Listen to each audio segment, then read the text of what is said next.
Business है, profession है या फिर गुड्स कैरेज का बिजनेस है। आज के वीडियो में आप इतना समझ जाएंगे कि आपके लिए कौन सा एप्लीकेबल है, 44 एडी या 44 एडीए या 44 एई, कौन सा सेक्शन आपके लिए एप्लीकेबल है।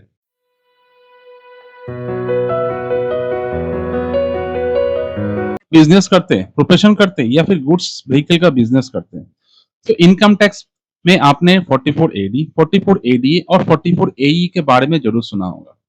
लेकिन सबसे बड़ा कंफ्यूजन है कि 44 एडी किस लिए है, 44 एडीए किस लिए है और 44 एई किस लिए है। और अगर गलत सेक्शन चूज हो गया तो रिटर्न फाइलिंग में प्रॉब्लम हो सकता है। इसलिए आज हम तीनों सेक्शन को सिंपल लैंग्वेज में रियल लाइफ एग्जाम के बारे में थोड़ा सा समझेंगे। अभी बात करते हैं सेक्शन 44 एडी के बारे में। ये उन स्मॉल बिजनेसमैन के लिए है जिनका कोई बुक्स ऑफ अकाउंट मेंटेन नहीं होता है। यहाँ पे आप 6%, अगर आप डिजिटली मोड में पेमेंट एक्सेप्ट कर रहे हैं तो आपको 6% अपने टोटल टर्नओवर का प्रॉफिट दिखाने से आपका काम चल जाएगा। और अगर आपका स्टफ डिजिटल में नहीं है तो आपको 8% अपने टोटल टर्नओवर का प्रॉफिट दिखाना पड़ेगा। जनरली आपको 2 करोड़ का टर्नओवर लिमिट मिलता है। और अगर आप 3 करोड़ दिखाना चाहते हैं तो आपको कैश रिसीप्ट है तो 3 करोड़ आप दिखाना चाहते हैं, subject to maximum cash receipt 5%। अच्छा, यहाँ पे आपको कौन-कौन नहीं हो सकता है, कमीशन और ब्रोकरेज बिजनेस में जो है वो इसमें एलिजिबल नहीं है। Certain business agency not engage in buying and selling is not eligible in section 44 AD. अब बात करते हैं 44 एडीए के बारे में। ये उन प्रोफेशनल्स के लिए है जो लीगल प्रोफेशन में, मेडिकल प्रोफेशन में, इंजीनियरिंग प्रोफेशन में, आर्किटेक्चर प्रोफेशन में, अकाउंटिंग प्रोफेशन में, टेक्निकल कंसल्टेंसी में, इंटीरियर डेकोरेशन में जो लोग हैं, उनके लिए ये 44 एडीए एप्लीकेबल। यहाँ पे आप लोग देख पा रहे हैं कि आपको 50% अपना ग्रॉस रिसीप्ट का आपको इनकम आपको दिखाना पड़ेगा। मतलब अगर आप यहाँ पे 50 लाख का अगर आप टर्नओवर दिखा रहे हैं तो आपको मोटा-मोटी 25 लाख का आपको टोटल प्रॉफिट आपको दिखाना पड़ेगा। यहाँ पे ग्रॉस रिसिप्ट की नॉर्मल लिमिट 50 लाख रुपीस तक है।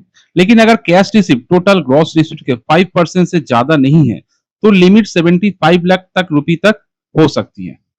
तो याद रखिए 44 एडी मतलब बिजनेस, 44 एडीए मतलब स्पेसिफिक प्रोफेशन। दोनों को सेम समझना एकदम कॉमन मिस्टेक है। तीसरा सेक्शन है 44 एई। ये स्पेसिफिकली गुड्स कैरेज के बिजनेस के लिए लागू है। अगर आपके पास गुड्स कैरेज का या प्लाई का हायर का बिजनेस है और प्रीवियस ईयर में आपने कभी भी 10 से ज्यादा गुड्स कैरेज अगर आप नहीं ओन करते तो 44 एई का ये प्रेजेंटेशन आपके लिए रिलेवेंट है। याद रखिए 10 से ज्यादा आपका नहीं होना चाहिए। मान लीजिए किसी पर्सन के पास 3 गुड्स कैरेज व्हीकल है और वो ट्रांसपोर्ट में यूज करते हैं तो उसके लिए ये 44 एई कंसीडर किया जा सकता है। 44 एई में इनकम व्हीकल के टाइप और ओनरशिप पीरियड के बेसिस पर प्रिस्क्राइब्ड मैनर में कैलकुलेट होता है। हेवी गुड्स व्हीकल के लिए prescribed amount 1000 per ton of goods vehicle weight और unladen weight as applicable per month और पार्ट ऑफ ए मंथ और actual income claim whichever is higher. और अदर्स गुड्स कैरेज के लिए 7500 पर मंथ और part of a month और actual income claim whichever is higher. तो आप लोग कैलकुलेशन को समझ लिए, किस कैलकुलेशन के हिसाब से आपको यहाँ पे 44 एई सेक्शन यूज करना है। याद रखिए 44 एई मतलब goods carriage business, maximum 10 vehicle, prescribed monthly basis में। तो अभी हम लोग ये तीनों सेक्शन को एक कंपैरिजन टेबल में हम लोग समझ लेते हैं। सबसे पहले है यहाँ पे आप लोग देख पा रहे हैं section 44 AD.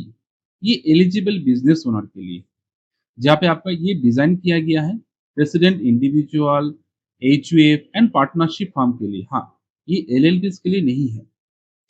engaged in any business except those mentioned in 44 ADA और 44 AE। मतलब जो 44 ADA और 44 AE में नहीं आता है वो आपका 44 AD में एप्लीकेबल है। यहाँ पे टर्नओवर लिमिट आपको 2 करोड़ या 3 करोड़ मिलता है। इसमें लिमिट के हिसाब से आपको टर्नओवर आप शो करते, प्रॉफिट आप शो कर सकते हैं। 6% और 8% ऑफ प्रेजेंटिव इनकम आप शो कर सकते हैं। 6% अगर आपका पूरा बिजनेस डिजिटल मोड में है, अगर आपने सारा जो रिसिप्ट हुआ है डिजिटल मोड में तो आप 6% कर सकते हैं। और अगर ऐसा नहीं है तो आपको मिनिमम 8% आपको प्रॉफिट शो करना होगा। यहाँ पे कौन सा एक्सक्लूड हो जाता है, यहाँ पे प्रोफेशनल्स जो है वो एक्सक्लूड हो जाता है, गुड्स कैरेज एक्सक्लूड हो जाता है, इंश्योरेंस एजेंट और जो आपका कमीशन एजेंट ब्रोकरेज जिनको मिलता है वो यहाँ से एक्सक्लूड हो जाता है, वो 44 एडी में एप्लीकेबल नहीं। नाउ अभी हम लोग बात करते हैं 44 ADA के बारे में। आप लोग 44 AD समझ लिए, नाउ 44 ADA देखिए सिर्फ एक ए का अंतर है, बट ये टोटल बिजनेस से चेंज होके प्रोफेशन में चला जाता है। प्रोफेशन में जाने के बाद आपको 50 लाख एंड 75 लाख का आपको एक टेबल मिलता है, जिसमें हम लोग इसके पहले ही डिस्कस किए कि 50 लाख तक आप कर दिखा सकते हैं, और अगर आप टोटल कैश रिसीट आपका 5% से ज़्यादा है तो 75 लाख आप दिखा सकते हैं, सब्जेक्ट टू कुछ कंडीशन के हिसाब से। लेकिन आपको 50% आपको प्रिजम्पटिव इनकम आपको दिखाना पड़ेगा। तो सारा प्रोफेशन में आप कौन-सा चूज़ करेंगे? 44 एडीए। नाउ बात करते हैं सेक्शन 44 एई। देखिए एक ई का अंतर है अभी, डी के साथ ई, डी चेंज होके ई हो जाता है, बट टोटल आपका बिजनेस से चेंज होके गुड्स डिपार्टमेंट में, ट्रांसपोर्ट डिपार्टमेंट में ये शिफ्ट हो जा रहा है। लेकिन आप सब्जेक्ट टू आपके पास 10 के अंदर ही आपको व्हीकल होना चाहिए, उससे ज़्यादा होगा तो ये सेक्शन एप्लीकेबल नहीं है।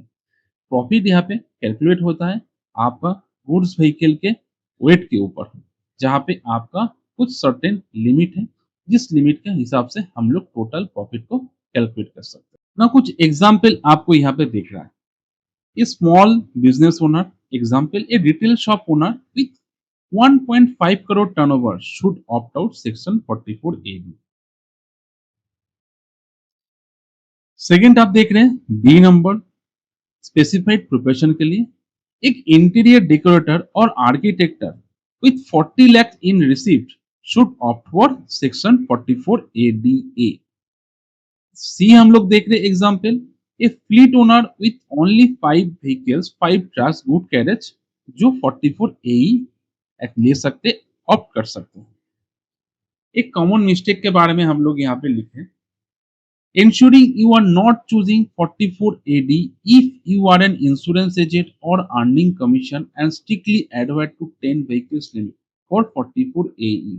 अगर आप इंश्योरेंस एजेंट या कुछ कमीशन एजेंट है तो 44 AD को बिल्कुल मत सिलेक्ट कीजिए, और अगर आपके पास 10 के अंदर ही गाड़ी है, गुड्स व्हीकल है, तभी आप 44 AE को आप सिलेक्ट कीजिए।